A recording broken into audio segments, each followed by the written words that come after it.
పెట్టారు అనేటువంటి దాన్ని కొన్నిటిని చెప్పారనమాట అమ్మవారు. బలిచక్రవర్తి ఎంత గర్వం ఉండేదంటే మొత్తం ముల్లోకములను పైన ఉన్నటువంటి బ్రహ్మలోకం దగ్గర నుంచి మొదలగు కింద పాతాళ లోకం వరకు మొత్తం ఆయన ఇదైపోయాడు. అంత ఇదిగా పాలించాడనమాట. అహంకారం గర్వం బాగా పెరిగిపోయింది. పెరిగిపోయిన తర్వాత ఆయన్ని ఎలా అణచాలి అని చెప్పేసి విష్ణుమూర్తిని ప్రాధేయపడ్డారు. మనం చాలాసార్లు ప్రతి అవతారం ఎత్తడానికి దేవతలు వెళ్ళి విష్ణుమూర్తిని ప్రార్థిస్తే విష్ణుమూర్తి అవతారం ఎత్తారని చూపిస్తారా లేదా? కానీ నిజానికి విష్ణుమూర్తి అలా దేవతలు విష్ణుమూర్తి దగ్గరికి వెళ్ళి ప్రార్థించే సమయానికి విష్ణుమూర్తి కనిపించడు, వినిపిస్తాడు అంతే. మీరది భాగవతం లేకపోతే రామాయణాదులు తీసుకున్నప్పుడు, అయ్యా నువ్వు పుట్టాలయ్యా, కింద చాలా ఇదిగా ఉంది, దానివల్ల నువ్వు బాగా ఇబ్బంది పడుతున్నావు అని చెప్పి వాళ్ళు అంటే వాళ్ళ కోసం పుట్టలేదండి, మన కోసం పుట్టాడు. నువ్వు వాళ్ళ కోసం పుట్టేదంటే అక్కడే చేయొచ్చు కదా. ఈ లోకానికి వచ్చినప్పుడు మనం ఇబ్బంది పడుతున్నామే కదా. మనం ఎన్నట్టు రోజున ఏం చెప్పారు? అమరత్వం ముంచెందుడు భయం కలిగినప్పుడు ఆ భయాన్ని ఇవే మొదలైపోయి ఇది చేస్తావు కదా అని చెప్పేసి అమ్మవారు అదయ్యా ఇవాళ ఏమంటారట, అన్ని మా కోసం వచ్చినవే, ఎవరి కోసం వచ్చినటువంటి కాదు, దేవతల కోసం వచ్చినటువంటి అంతకన్నా కాదు. అలాగే దేవతలు వీళ్ళు అయినప్పుడు స్వామి కనిపిస్తారట, కేవలం బాగా కలుపు వేస్తున్నాయి, లోపల నుంచి నిర్మిస్తారట. అంటే కృష్ణావతారానికి రామావతారానికి జన్మ కావాలి అని చెప్పేసి బ్రహ్మదేవుడు చేయగలిగా కలుపు మూసి ఉంచి సరే ఫలానా రోజు ఫలానా నేను ఇలా జన్మిస్తాను అని చెప్పేసి చెప్పాడట. అలా చెప్పిన తర్వాత వారు ఏం చేశారు? కొన్ని సంవత్సరాలు గడిచి వెంటనే వెళ్ళిపోడు స్వామి. చెప్పిన తర్వాత కొన్ని రోజులు గడిచిన తర్వాత ఆయన దగ్గరికి వెళ్ళాడు.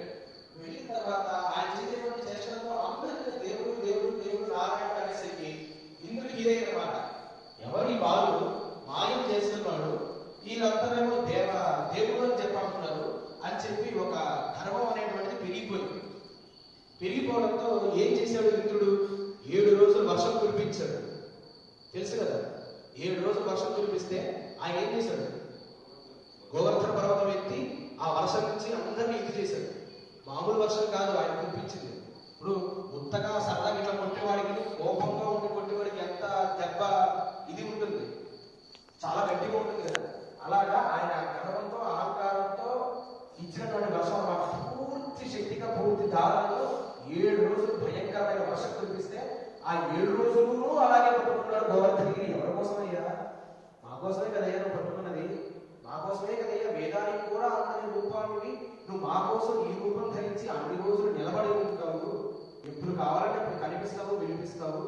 దేవతలు ఏడుస్తారట, బాధపడతారట. నేను ఎందుకు ఈ బురదలో పుట్టలేదు, భూలోకం బురదలో నేను ఎందుకు పుట్టలేదు? ఎప్పుడు వాళ్ళ కోసం స్వామి వెళ్తాడు, దేవతలు కనిపించదు.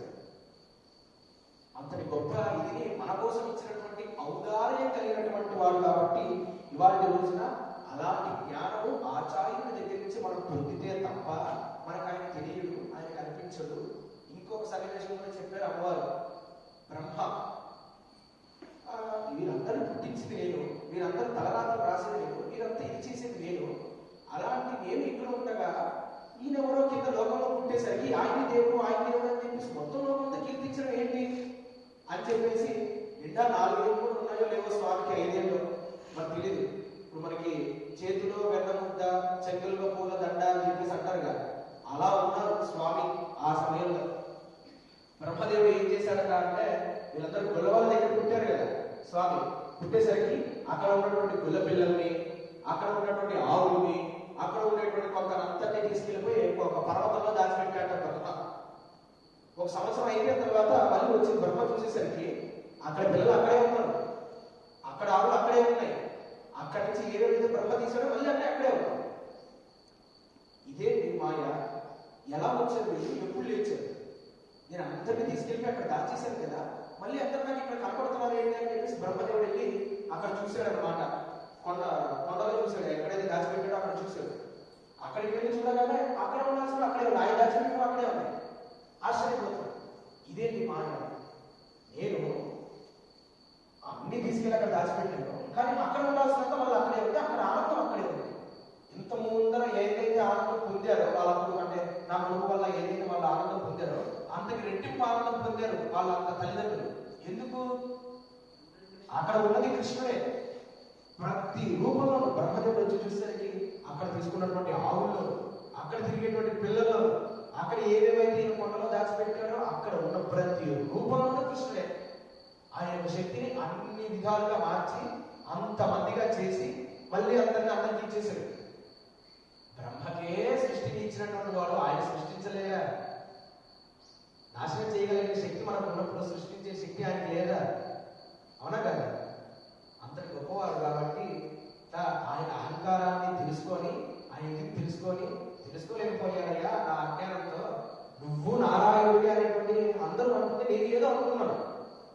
అప్పుడు పుట్టమని ప్రార్థించదు కదా, ఇప్పుడు పుట్టి ఇలాంటివి చేస్తున్నావా, గుర్తించలేకపోయానయ్యా స్వామి అని చెప్పేసి ఆయనకు ఉన్నటువంటి 4 తలకాయలను వచ్చి స్వామి యొక్క పాదాల కింద పెట్టేశాడు అనమాట. ఎంత వయసులో స్వామి ఇదంతా చేసింది? ఒక 5 సంవత్సరాలు 6 సంవత్సరాలు. అంత ఇది కలిగినటువంటి వాడు స్వామి. ఎవరి కోసం చేశాడు అది? మళ్ళీ మన కోసమే. దేవతలకి ఏదైనా అయిందనుకోండి, ఇబ్బంది పెట్టేది ఎవరిని? మనల్ని ఇబ్బంది పెడతారు. వారికి ఏమన్నా అవుతుందేమో, వారి ఏదైనా ఇది చేస్తారేమో అని చెప్పేసి దేవతలు మనల్ని ఇబ్బంది పెడతారు. వారందరికీ గుణపాఠం చెప్పడానికే నేను ప్రతిసారి వస్తాను. నేను వచ్చేది మీకోసం, ఉండేదే మీకోసం, అంత చేసేది మీకోసం రా. బట్ నన్ను గుర్తించండి, నన్ను ప్రార్థించండి, నన్ను ఇది చేయండి. ఇప్పుడు మన పిల్లలు కన్నా తర్వాత తల్లిదండ్రులు ఎవరి కోసం అంటే కష్టపడేది? ఎవరి కోసం పొద్దున్న లేచి వంట చేసేది? ఎవరి కోసం పొద్దున్న అంత చేసేది? కానీ అట్లాంటి మనం ఒక వయసు వచ్చాక ఎవరో చెప్పారు, కాలేజీలో ఎవరో కలిసారు, ఇంకోటి ఏదో చేశారని చెప్పి ఒక పక్కకి వెళ్ళిపోతే ఎంత బాధ అనిపిస్తుంది తల్లిదండ్రులకి. అరే మనం ఎలా పెంచాము, ఎలా చూసుకున్నాము, ఎంత ఇది చేసాము, ఎంత ప్రేమ చూపించాము. ఎవరు వచ్చి 4 రోజులు అది చూపించగానే మన ప్రేమ మీద గొప్పదైపోయిందా? అలాంటి బాధ మనకి ఎలాగైతే కలుగుతుందో స్వామికి కూడా అలాగే కలుగుతుందట. అరే ఇన్ని రోజులు నా దగ్గర రావడం కోసం ఇంత మార్గాలు చెప్పాను, ఇంత సంపాదనిచ్చాను, ఇన్ని ఇచ్చాను, అయినా సరే ఈ మాయలో పడిపోయి ఎలా ఉంటారు అసలు? అలాగా ఆ మాయ మనకు అంటదు, ఆ కర్మ మనకు అంటదు. మనం కర్మ వల్ల ప్రతిసారి జన్మిస్తాం. మనం చేసుకున్నటువంటి పాపం వల్ల, మనం చేసుకున్నటువంటి కర్మ వల్ల ప్రతిసారి మనం జన్మిస్తాం. ఆయన ఎందుకు జన్మెత్తుతాడంటే మన మీద ఉన్నటువంటి కృపచే ఆయన మళ్ళీ జన్మెత్తుతాడు. మనకన్నా ఎక్కువసార్లు జన్మెత్తుతాడు. ఎవరి కోసం ఎత్తుతున్నాడు? భూమిని ధరించాల్సిన పని ఆయనకే ఉంది. ఆయన పైన హిరణ్యాక్షుడు ఇది చేయాల్సిన పనే ఉంది. వాళ్ళు అమ్మలే కదా దేవతలు. వాళ్ళు ఒకరు గొడవపడి వాడి సంహరించుకోవచ్చు. కానీ ఎందుకు ఇది చేయలేదు? మళ్ళీ మన కోసం మనల్ని ఇబ్బంది పెట్టే వరకు ఆయన కాల. మన జోలికి వచ్చేసరికి ఆయన వచ్చాడు. ప్రహ్లాదుడు ఒక్కరి గురించే కాదు, మన జోలికి కూడా వచ్చేసరికి ఆయన వచ్చాడు అనమాట. ఇలా ప్రతిసారి ఎలాగైతే ఒక చేపను పట్టుకోవాలో, లేదా ఒక నదిలో మన చెంబు ఇంకోటో పడిపోతే వల వేస్తే దానికన్నా కిందకి వెళ్తేనే కదా పైకి లాగేది. దాంతోపాటు సమానంగా వెళ్తే దాని వెనకాల ఉంటేనా? దానికన్నా కిందకి వెళ్తేనే అది పైకి వచ్చేది. అలాగే ఆయన మనకన్నా కిందకి వెళ్ళిపోతాడు. మనం ఇంకెంత దిగజారుతుంటే మనకంటే కిందకి వెళ్ళిపోయి మనల కోసం ఇలా పైకి లేపుతాడు. ఇప్పుడు పిల్లవాడు లోపలికి వెళ్ళిపోతున్నాడు అనుకోండి, చేపట్టి పైకి లేపుతారా? మీరు కూడా అంతకంటే కిందకి దిగి పైకి లేపుతారా? అంతకంటే కిందకి దిగి పైకి లేపుతారు కదా పిల్లవాడిని. అలాగే మన కోసం వచ్చాడయ్యా స్వామి కూడా అని చెప్పేసి ఆ తాగు వందు ఉండడి పడిమా పోలే, అలా వచ్చినటువంటి స్వామి, విగ్రహంలో ఉన్నటువంటి స్వామి ఇలా వచ్చినా కానీ నీ శక్తి తగ్గలేదయ్యా, ఎప్పటికప్పుడు నిరూపిస్తూనే ఉన్నావు నువ్వు అని చెప్పేసి అంటున్నారు అన్నమాట. మనకి వెంకటేశ్వర సుప్రభాతంలో తెలుస్తుంది, ద్వారే వసంతి అని చెప్పి వస్తుంది కదా, అని చెప్తారనమాట. దేవతలంతా కూడా నిన్ను చూడటం కోసము మనకి ఎవరైనా ఒక సెలబ్రిటీ ఇంకోటి ఒక ప్లేస్ లోకి వచ్చినప్పుడు జనాలు ఎలా గుంపులుగా మీద పడి కొట్టేసుకుంటారు. అలా 33 కోట్ల మంది ఒక్కసారి వైకుంఠ ద్వారం తెలుసుకుంది, లేదా ఒక్కసారి స్వామిని చూడడానికి ఇవాళ వెళ్ళొచ్చు అనేటువంటి విషయం తెలిస్తే అలా కొట్టుకుంటారు వాళ్ళంతా. ఇలా వీళ్ళు మీద పడిపోతుంటే అక్కడ ఉన్నటువంటి విశ్వసేనుడి చేతిలో ఒక బెత్తం ఉంటుంది. ఆ బెత్తం పట్టుకుని వాళ్ళంతా తల మీద ఉండి లైన్లో నుంచి లైన్లో దారి అని చెప్పేసి ఆయన అందరూ పక్కకి చెబుతారట విశ్వసేనుడు. వీరంతా ఒక్కసారి నన్ను చూస్తే చాలు, ఒక్కసారి చూపు నా మీద పడితే చాలు అనేటువంటి ఇదిగా ఎగబడతారు ఆయన చూడడానికి. కానీ ఆయన ఏమో మనల్ని చూడడం కోసం ఈ రూపంలో వచ్చేసి ఉన్నాడయ్యా. అందుకని దాని మీద తెలుసుకొని మా అజ్ఞానాన్ని మేము ముడిచేసి మేము వచ్చామయ్యా. దేవతల సైతమే ఆ చూడడానికి కాని శక్తిని, ఆ రూపాన్ని మా కోసం ఒక రూపకంగా నువ్వు రూపాన్ని చేసుకొని మా దగ్గరికి వచ్చావయ్యా. మాకు ఇన్ని రోజులు కానీ మాకు తెలియలేదు, కాబట్టి నేను మిమ్మల్ని పూర్తిగా వందో, మరి మీరు ఏం చేయడానికి వచ్చారు? మళ్ళీ మీ అహంకారాన్ని చూపించడం నా దగ్గరికి వచ్చారా అని చెప్పి అడిగారట స్వామి. లేదయ్యా, పూగడంతు అంటే పొగడ్డానికి వచ్చామయ్యా. వారిలాగా మాకు ఎటువంటి పదవులు వద్దు, వారిలాగా మాకు ఎటువంటి శక్తులు వద్దు. మాకున్నదల్లా బాధ. ఏం బాధ? నీ నామానికి, నీకు, నిన్ను ఇది చేయడానికి మేము చాలా దూరం అయిపోయాం. ఇన్ని సంవత్సరాలకి మాకని తెలుసుకునేసరికి చాలా వయసు అయిపోయింది. కాబట్టి ఇప్పటికైనా మిమ్మల్ని పొగడ్డానికి, కీర్తించడానికి మేము వచ్చాము తప్ప మీకు ఎటువంటి కీడు చేయడానికి రాలేదయ్యా. దేవతలు సైతమే ఆయన అందనటువంటి స్థాయి నుంచి మా కోసం మాత్రమే ఈ రూపంలో వచ్చావయ్యా. ఇంత తక్కువ రూపంలో మాకు కనిపిస్తున్నావయ్యా. కాబట్టి దాన్ని మేము గుర్తించగలిగితే మేము మిమ్మల్ని కీర్తిస్తున్నాము, గుర్తించాము కాబట్టి మిమ్మల్ని కీర్తిస్తున్నాము అని చెప్పేసి చక్కగా చెప్పారన్నమాట. ఇవాటి భాషలో మనం ఆయన్ని కాపాడాలి, ఆయన్ని పాడాలి అనేటువంటి ఒక ఇదితో ఒక్క అడిగిస్తే చాలు. ఇప్పుడు మనం దేవుణ్ణి కాపాడాలి. ఇప్పుడు రాముడి యొక్క దేవాలయం కట్టేటప్పుడు చాలా మంది ప్రాణత్యాగం చేశారు, అవునా, అయోధ్యలో. కానీ ఒకరు ముందు అడిగేశాడు. ఎవరు? ఆ లాయర్ ఆయన ఒక ముందర వేసాడు. వేసిన తర్వాత ప్రూఫ్స్ అవి అవే వచ్చాయా లేదా? రామసేతు గురించి 2013లో గొడవ అయింది. ఇది యాడమ్ బ్రిడ్జ్, ఇది ఒక బ్రిటిషర్ కట్టారు, లేకపోతే ఇంకొకటి అని చెప్పి గొడవ అయింది. అప్పుడు ఒక అడుగు వేశాడు ఒక లాయర్. ప్రూఫ్స్ అన్ని మళ్ళీ వచ్చాయా లేదా? ప్రతిసారి అంటే ఎలాగంటే అది మనకి రామావతారంలో కనిపిస్తుంది. లంకాకి చెరువులో ఉన్న రోజు, మొదటి రోజు అన్నమాట లంకలో. ఆ తర్వాత ఆ రాత్రి అయ్యే సమయానికి వానరులంతా మధ్యలో రాముడు లక్ష్మణుడు కూర్చుంటారు. కూర్చున్న తర్వాత వానరులందరూ అనుకుంటారు ఎలాగైనా రాముడిని కాపాడాలి, రాముడికి లక్ష్మణుడికి ఏమీ కాకుండా చూడాలి, మనం అందరం తెల్లవారు మేలుకుగా ఉండి కాపలాగా ఉండాలి అని చెప్పేసి అనుకున్న తర్వాత ఏం చేస్తాయి? మనమందరం పిల్లలం కదా, వానరులాగే మనకి ఉంటుంది కదా, తొందరగా నిద్రపోతాం, అవునా కదా? ఒక ఇది వచ్చేసరికి తొందరగా నిద్రపోతాం ఎప్పటికైనా. అలాగా కూర్చున్నాయి అలాగే పడిపోయి ఎప్పుడు పడిపోయో తెలియదు వాటికి కూడా. పోనీ పడిపోయిన తర్వాత అక్కడి నుంచి ఎందుకు పడుకుంటున్నావు? రాముడి కాపాడాలి కదా, చూడాలి కదా, కాపలాగా అంటే వీడు చేసుకుని తలకి కిందకి వచ్చేసుకుని ఏం వెలుగుగానే ఉన్నా, నువ్వే పడుకున్నట్టు ఉన్నావు, నువ్వులే వెలుగు, నువ్వు వెలుగు అని చెప్పి ఇలా మొత్తం పక్కన అలా అంటున్నారే తప్ప వాళ్ళంతా నిద్రలోనే ఉన్నారు. అప్పుడు వానరైనటువంటి అజ్ఞానంలో ఉన్నటువంటి ఇవి మనల్ని కాపాడాలనుకుంటే లక్ష్మణ, కాబట్టి మనం వీటిని కాపాడదాము అని చెప్పేసి రాముడు పృష్ఠత పార్శ్వత అన్నట్టుగా వీడి పక్కకి బాణం పట్టుకుని లక్ష్మణుడు వెళ్తాడు, అటు పక్కకి బాణం పట్టుకుని రాముడు వెళ్తాడు. అలాగా చాలా పెద్ద సమూహం. ఇక్కడ నుంచి మనం చూస్తే ఎన్ని ఉన్నాయని కూడా తెలియదు, కోట్ల వానరాలు. అటువంటి వానరాలన్నిటికీ ఇటు నుంచి అలా ఒక రౌండ్ రాముడు, ఇటు నుంచి ఇలా ఒక రౌండ్ లక్ష్మణుడు, అలా మొత్తం గిరగిరా తెల్లవారే వరకు తిరుగుతూనే ఉంటుంది. పొద్దులు లేచేసరికి ముందర ఒక పొద్దులు వేస్తారు, అంత దగ్గర పడుతున్నారు, మళ్ళీ పొద్దులు లేస్తారు వెంటనే. పిల్లలు ఎలాగైతే అల్లం చేసి కొంచెం సడన్ గా కాళ్ళపై పట్టుకుంటారు, మళ్ళీ ఎలాగైతే టక్కని లేస్తారో అలా తెల్లవారేసరికి మళ్ళీ వెలుగు వచ్చి ఒక కోతి ఏడుస్తుంది. అయ్యో రాముడు కనిపించట్లేదు, రాముడు ముందర లేదు, రాముడు ఏమైపోయాడు, లక్ష్మణుడికి ఏమైందని చెప్పి ఒక కోతి ఏడుస్తుంది.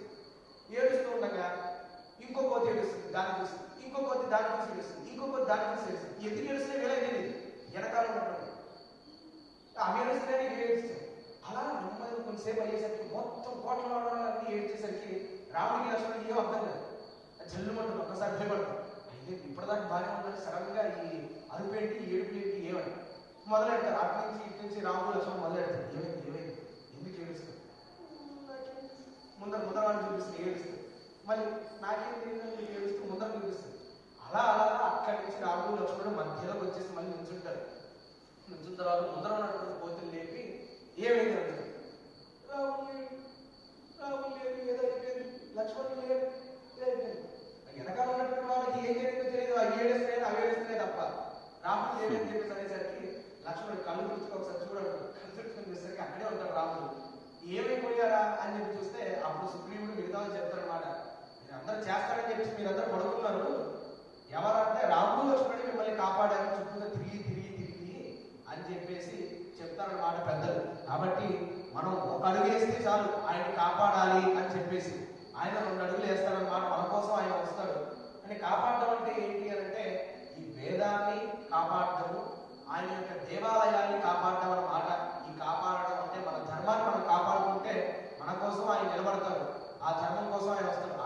కూడా ధర్మం కోసమే. అలాంటి ధర్మాన్ని ఎవరైతే పట్టుకొని కాపాడాలి అని అనుకుంటారో వారి వెనకాల ఉండి నేను నిలబడటమే కాదు, వారి ముందర నుండి నేను వారిని ఎటువంటి ఆపద రాకుండా కాపాడుతాను అని చెప్పేసి ఆయన నిరూపించుకున్నదే ఇవాళ అమ్మవారు చాలా చక్కగా అమ్మవారు చెప్పారన్నమాట. అలాగే ఈరోజు గోపికలు లేపడం లేకపోతే కృష్ణులు లేపడం ఇంకోటి అనేటువంటి డౌట్ ఎప్పుడైనా వచ్చిందా మీకు? ఎప్పుడైనా వచ్చిందమ్మా డౌట్? ఏంటా కృష్ణులు లేపడం లేకపోతే వాళ్ళు ఎవరు లేవలేదా? అసలు కృష్ణుడు ఎక్కడ ఉన్నారు? కృష్ణుడు లేవడం గురించి కాదు, కృష్ణుడి యొక్క గొప్పతనాన్ని చెబుతూ మనలో ఉన్నటువంటి వాళ్ళు లేమంటున్నారు. లే, ఎలాగైతే ఈ గుడి మీద దాడి జరుగుతుంది, ఈ ధర్మం మీద ఇది జరుగుతుంది, లే అని చెప్పేసి ఎలాగైతే చెప్పేవాళ్ళు, అలా అమ్మవారు స్వామి ఇంత గొప్ప గలవాడు, వేదాలు కీర్తిస్తున్నాయి, వేద ఇంత గొప్పది, స్వామి నామం ఇంత గొప్పది, ఇలా జ్ఞానం కలిగినటువంటి ఋషులు మునులు ఆచార్యులు అనేటువంటి వాళ్ళే ఇప్పుడు ఉన్నారు. ఋషులు మునులు మనకు కలిపి ఆచార్యులు మాత్రమే ఉన్నారు. ఆచార్యుల్ని ఆ జ్ఞానాన్ని దేవుణ్ణి కాపాడుకోవాలి లే అనేటువంటి దాన్ని అమ్మవారు రోజు లే లే లే అని చెప్పి మనలో ఉన్నటువంటి వాళ్ళని లేపుతున్నారు అన్నమాట.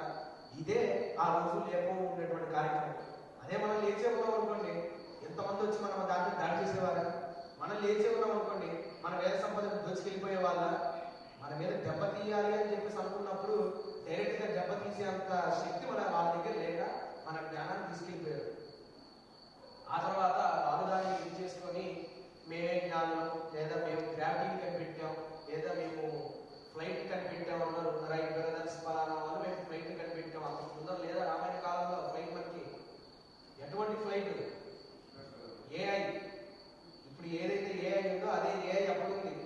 ఇంకొకటి పెరిగితే ఇంకొకటికి ప్లేస్ ఉంటుంది. ఎంత పెరిగినా ఇంకొకటికి ప్లేసే తప్ప ఆటోమేటిక్ గా డ్రైవింగ్, సెల్ఫ్ డ్రైవింగ్ ఉంది దానికి. ఎటు వెళ్ళాలో రూట్ మ్యాప్ చెప్తే చాలు దానికి. అంత టెక్నాలజీ అప్పుడే ఉంది. రథం నడపడం కురుక్షేత్రంలో, లేదా అంత టెక్నాలజీ, అంత బళ్ళు నడపడం అప్పుడే ఉంది. లేకపోతే ఎక్కడో ఉన్నటువంటి దగ్గర నుంచి వాళ్ళు 2 రోజుల్లో ఎలా వచ్చేస్తారు ఆ సముద్ర తీరం నుంచి? అంటే అప్పుడు ఉన్నాయి కదా పడవలు, ఎటువంటి నావలు ఉండేవి మరి అటువంటి ఇదిలో అన్ని మన దగ్గర ఉన్నాయి. కానీ మన దగ్గర నుంచి వాటన్నిటిని అపహరించేసి మాకు స్వతహాగా జ్ఞానం కలిగింది, మేము గ్రావిటీని కనిపెట్టాం, మేము ఎక్కువ దాన్ని కనిపెట్టాం కాబట్టి మాదే ఇదంతా. వారికి ఎవరికి గురువు గారు లేరు. ఎవరికి ఉంది? ఐన్స్టీన్ గురువు అంటే ఎవరైనా చెప్తారా? లేకపోతే ఇంకోటి ఎవరో కనిపెట్టిన వాళ్ళు గురువు ఎవరంటే ఎవరైనా చెప్తారా? ఎవరు చెప్పరు. వాళ్ళకి మరి అది ఎక్కడి నుంచి వచ్చింది? మనకి అది ఆలోచన రాకుండా చేస్తారు మన స్కూల్స్ లో. వాడి ఇంత గొప్పవాళ్ళనే చెప్తారు తప్ప వాడికి ఆ గొప్పతనం ఎలా వచ్చింది, ఎలా తెలిసింది? వాడికి న్యూటన్ గ్రావిటీ కనుక్కున్నాడు, న్యూటన్కి ఎలా తెలిసింది గ్రావిటీ? ఇదే చదివాడు. పైకి చేపలు పడితే వెంటనే వాడికి తెలియదని వాడు ఏమన్నా ఇదే వాడు ఇదే జరిగింది, ఇక్కడి నుంచే తీసుకెళ్ళిపోయింది. ఐన్స్టీన్ ఆయన బతుకున్న రోజుల్లో ఇండియన్ వాడు ఎవరైనా వచ్చాడు అంటే భగవద్గీత తెలుసా మీకు, ఈ శ్లోకం తెలుసా అని చెప్పి సాంస్క్రిట్ లో మాట్లాడేవాడు ఐన్స్టీన్. అంత జ్ఞానం వాడికి ఎక్కడి నుంచి వచ్చింది? ఈ భగవద్గీత ఇక్కడి నుంచే వచ్చింది. ఇలా ప్రతి వాళ్ళు ఇక్కడికి వచ్చి ఇక్కడి నుంచి తీసుకువెళ్ళిందే. కాబట్టి మీరు గట్టిగా ఉండాలి అంటే మనం దీని గురించి మొదట వినాలి. అదే మొదటి భాషలో కూడా చెప్పింది అమ్మవారు. శృణోతు, వినండి, బాగా వినండి, తెలుసుకోండి, లేవండి లేవండి అని చెప్పి తర్వాత నుంచి అమ్మవారు చెప్తున్నారన్నమాట. అలాగా మనం లేచి మన దాని గురించి తెలుసుకొని మన తర్వాత వారికి చెప్పగలిగితే మనము ఎటువంటి సంపద ఎటువంటి ఇది లేదన్నమాట. మనకు ఆటోమేటిక్ గా మోక్షం రావాలి అని అంటే అదే చేయాలి. ఏ దేవతకైనా మోక్షం ఇచ్చినట్టు ఉందా అండి? మనకి ఇచ్చినట్టే కదా ఉంది. ఇక్కడ పుట్టినటువంటి వాడికి కదా మోక్షం ఇచ్చింది. స్వామి స్పర్శ కూడా దేవతలకి లేదండి. అంటే స్వామి యొక్క పాదుకలు కానీ లేదా ఆయన స్పర్శించడానికి కూడా దేవతలకి లేదు. స్పర్శ వల్లే మోక్షం వస్తుంది, ఆయన యొక్క స్పర్శ వల్లే. అంతటి గొప్ప ఇది అనమాట. అందుకనే అసురుడికి కొంతమందికి మోక్షం వచ్చింది. ఎందుకు? కొట్టడం వల్ల స్పర్శ తగిలింది కదా, మోక్షం వచ్చేసింది. కానీ ఏ దేవతకి మోక్షం రాల. మనకు ఆ స్పర్శ కూడా తగలాలని చెప్పి షటార్ పెడుతుంటే కొన్ని రోజులు ఆదివారం రోజులు నేను కొంతమంది చూసిన షటార్ పెట్టుకోవట్లా. ఆ స్పర్శ కూడా మనకి ఇచ్చారు ఆయన. కానీ మనం ఏం చేస్తున్నాం? అన్నింటినీ యూజ్ చేసుకోవట్లేదు అనమాట. కాబట్టి ఈ గుళ్ళో ఉండేటువంటి గంటకి, అది వచ్చేటువంటి శబ్దానికి, ఇక్కడ చదివేటువంటి మంత్రానికి, ఇక్కడ ఉన్నటువంటి స్వామికి అంత శక్తి ఉంది అనేటువంటి దాన్ని, ఆలయం యొక్క గొప్పతనము, అందులో ఉండేటువంటి స్వామి యొక్క విగ్రహం యొక్క గొప్పతనము, ఈ ఇందులో ఉండేటువంటి జ్ఞానం తెలుసుకోవాలి సుమా అని చెప్పేసి ఇవాళ అమ్మవారు వేదం గురించి స్వామి గురించి చెప్పి ఉన్నటువంటి వాడు సాక్షాత్తు శ్రీమన్నారాయణ చేయాలి అని చెప్పి చెప్తున్నారు అనమాట. అలాగని ఇదే పట్టుకొని చేసేటువంటి రోజు చేయాల్సినటువంటి వదలదు. అవి చెయ్యాలి, ఇది చెయ్యాలి, ఇది వదలద్దు, అది వదిలినా ఏం కాదనమాట. అలాంటిదే అమ్మవారు చెప్పారు కాబట్టి చక్కగా విని మనం మారేటువంటి ప్రయత్నాన్ని మన పిల్లలకి అవకాశాన్ని కల్పిస్తే వారు దీని మీద నిలబడతారు. అప్పుడే మన యొక్క గొప్పతనం. ఇండియా అంటే ఎందుకు ఇప్పటికీ తిరిగి చూస్తారు అని అంటే అందుకే అనమాట. మన యొక్క వాల్యూస్ వాటిని చూస్తే మన దగ్గరికి వస్తారు. చీరకట్ట చూస్తేనే వస్తారు తప్ప వెస్టర్న్ డ్రెస్ వేసుకుంటే వీడు ఎవరు అనేటువంటి తెలుస్తుంది. అందరూ ఒకేలా ఉంటారు. చీరకట్ట వల్లే కదా ఒక ప్రత్యేకత ఉండేది. రూపాయికి కాయిన్ అనుకోండి, బ్యాక్ సైడ్ ముద్రను చూసి దానికి ఇది ఇస్తారా, లేకపోతే ముందర ఉన్నటువంటి ఆ వాల్యూ అంటే దాని యొక్క రూపాయి అనే వాల్యూ చూసి ఆ తర్వాత దాని వెనకాల దాన్ని చూస్తారు. ఇది ఎక్కడిది, ఈ రూపాయి వాల్యూ ఉంది, ఇది ఒక రూపాయి, ఇది ఏ దేశం తర్వాత చూస్తారు వెనక్కి చెప్పి. అలాగా ఫస్ట్ మనకి అందరికీ కనిపించేది మన యొక్క వాల్యూ, మన యొక్క సంస్కారం, అంటే మనం చేసేటువంటి పని, మనం ఆచరించేటువంటి ఆచరణ అనేటువంటి మన వాల్యూస్ అన్నమాట. వాటి వల్ల మన వైపు అందరూ తిరుగుతారు. అప్పుడు తిరిగిన తర్వాత ఎక్కడి వారు అనేటువంటి తెలుసుకోవాలనిపిస్తుంది. అప్పుడు మీరు భారతదేశం వారు అనేటువంటి తెలుసు. అందుకనే మనకు ఆ గొప్పతనం ఇచ్చిన తర్వాత మనం దాన్ని ఉపయోగించుకోకపోతే ఎలాగయ్యా. కాబట్టి అని చెప్పేసి చక్కగా చెప్పారు. కాబట్టి మనం మన తర్వాత వారికి ఇస్తే అదే చాలా గొప్ప సంపద. కాబట్టి ఇచ్చేటువంటి ప్రయత్నాన్ని చేద్దాం. జై శ్రీమన్నారాయణ. జై శ్రీమన్నారాయణ.